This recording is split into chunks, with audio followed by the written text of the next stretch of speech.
8 trabahador ang patay sa nasunog na bahay sa Pasay City kaninang madaling araw. Natrap sa bahay ang mga biktima dahil nakakandado umano ang mga pinto nito. Bagay na itinanggi naman ng may-ari ng bahay. Balitang hatid ni Oscar Oida.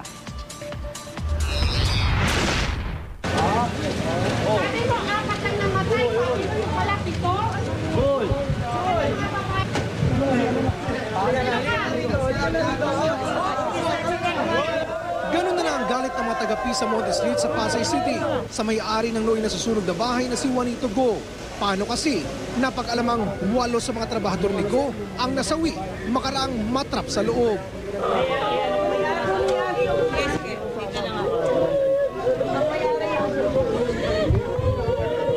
Alam mo yung isang pamangkin ko pa yun. Ang ilan sa mga employer ni Go, kailangan pa raw tumalon mula sa teres para lang makaligtas. Parang wala na po akong choice eh. Ganun lang po talaga eh. Kaya tumalon na lang po ako. So yung iba hindi na nakatalon? Natrap po yung iba dun eh.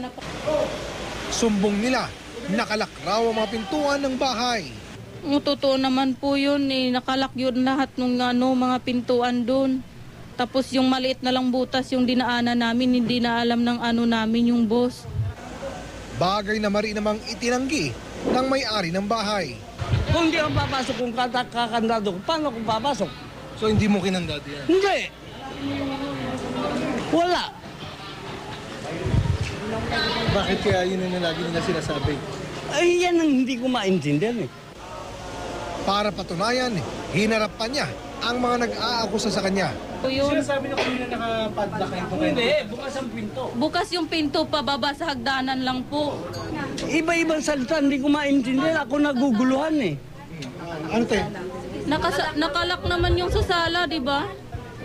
Paano po kung namatay na yung kasama namin dun eh.